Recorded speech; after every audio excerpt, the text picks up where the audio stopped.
What is up, guys? We are going grunion hunting. This is the first, I would call it, official grunion hunt of the year. It's the first scheduled one. There have been grunion showing up in certain spots, relatively sparsely, I guess, before the published schedule. You can look at the schedule on the California Department of Fish and Wildlife website. It's March, and then the season closes in April. So you go out in March, get your grunion, and I guess those need to last you through those 3 months of closed season if you want to use them for bait. And then the season opens up again in July. So you need to go and get the grunion in March is the bottom line, or else you won't have grunion for bait until July. Go into the spot where I typically like to go at night to go sharking. I thought about bringing my sharking rigs, but I'm not going to do that because when I go grunion hunting, I'm just going to focus on trying to find grunion. Now, if I already had grunion in the freezer, that might be a different story, but I want to see if we can find those grunion.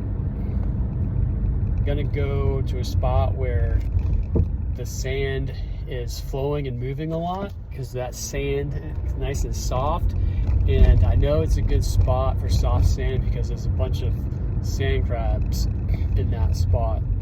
So that is what we are doing. It is 9:48. High tide is at where I'm going is at 10:20.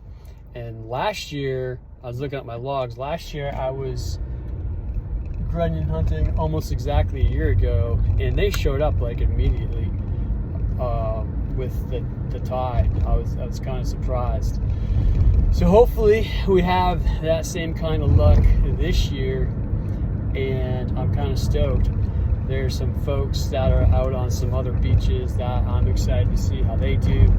And you know, the weather was pretty rainy, and I don't know how that is going to impact anything, but it's not raining anymore. And yeah, so we'll see, and maybe it'll keep some of the people indoors. So you always see people out there looking for grunion too. And remember, if you see the scouts, leave the scouts alone. There's only onesie-twosies anyway, like literally like 1, 2, or 3, something like that, maybe 5. You're not really going to get a whole bunch out of that anyway. So let those guys go back. They tell their friends, hey, the coast is clear, there's no grunion hunters, and then they hopefully bombard the beach. And then once they get thick, I mean, you can get your limit in as fast as you can pick them up. You can't use nets, you can't dig holes, you just have to use your hands, and the limit is 30. So we'll see how it goes, and you know, I hopefully will get some good footage of the grunion. So the date is March 14th. So yeah, I think March 20th, I was looking at my log, was the first time I went grunion hunting last year, and I got some on that first run. So we'll see.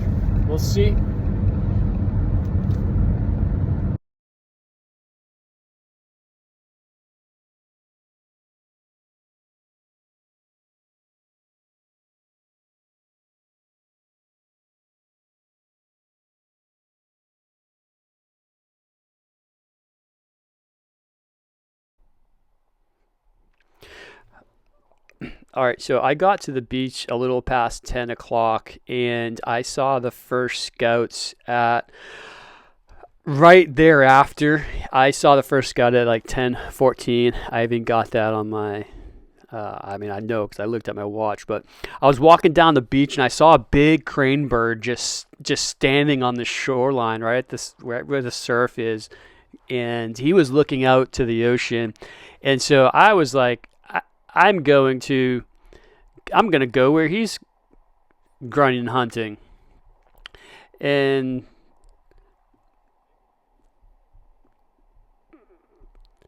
it worked out pretty well because I saw Grunion immediately. Like, I was literally there for like 2 or 3 minutes. And what I also noticed is there was a house that has this like big spotlight, and that's where I saw him. So, I mean, there are probably Grunion elsewhere, but that light, big spotlight from the house didn't really seem to bug those first scouts that I saw. And so I did see some other folks out there. I only saw about 4 other Grunion hunters. I saw 2 other fishermen. And so right now I'm saying, so yeah, I had a whole bunch of GoPro footage, but the GoPro just does not work well at night. So this is all on my iPhone.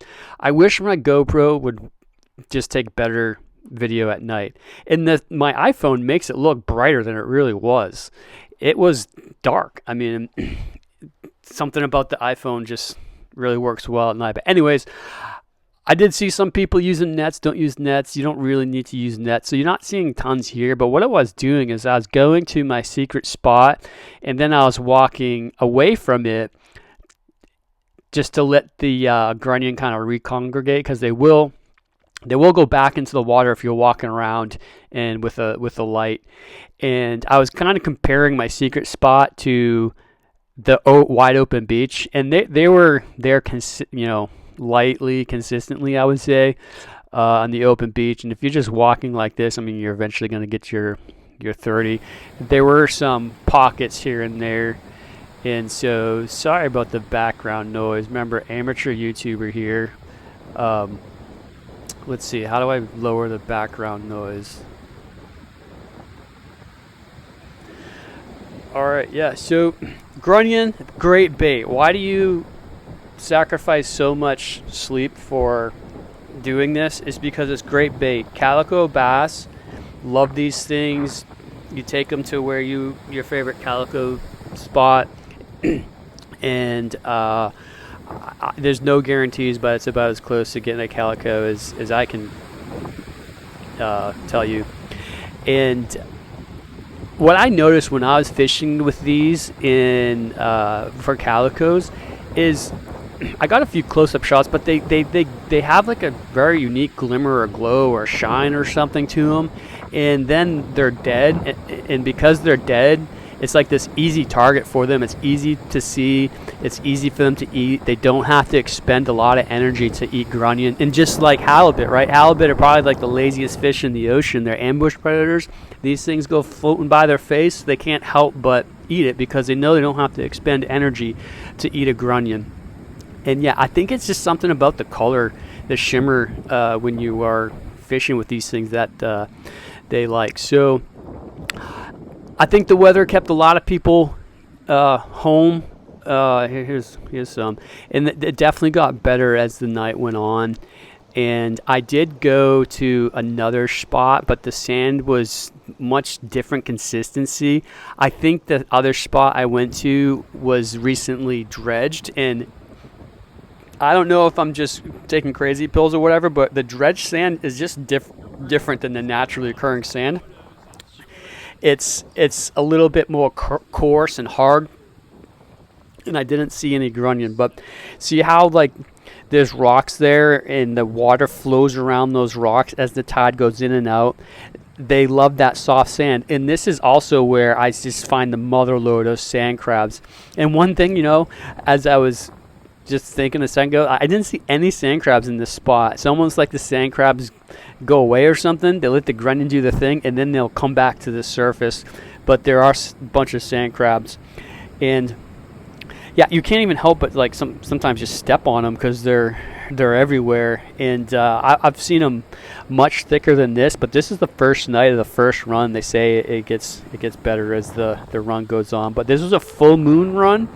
Is there a difference between the full and new moon?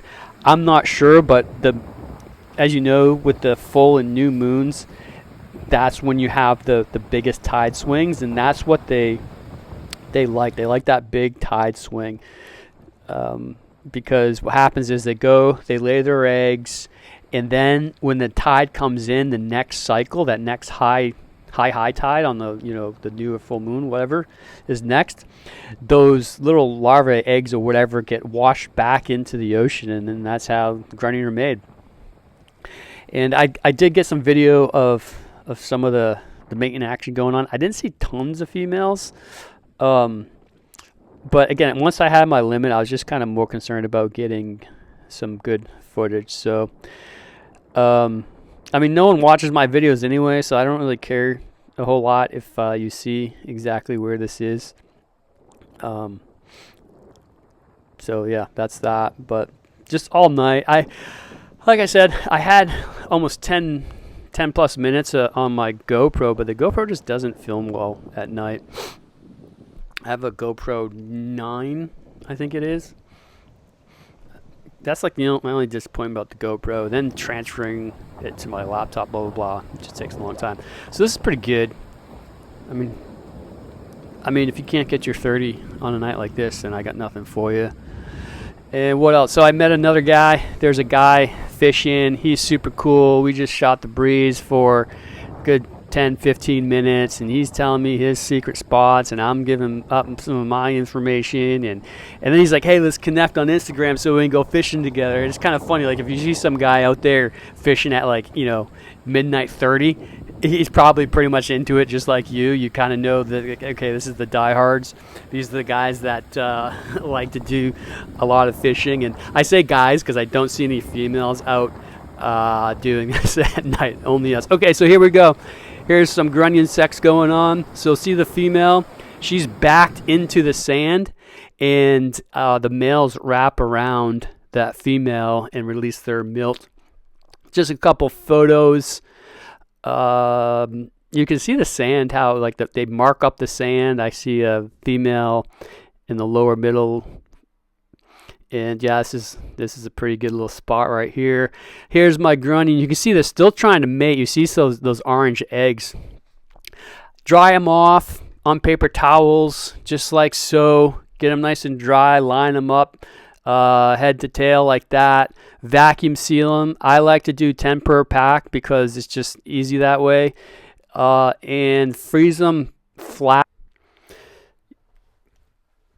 Yeah, freeze them flat. Don't let them ball up in your freezer because it just becomes a mess trying to thaw them out. And when they're frozen nice and flat like that, it's super quick to thaw out. And that's it, guys. Remember, kill something, drag it back to the cave, and eat it. See ya.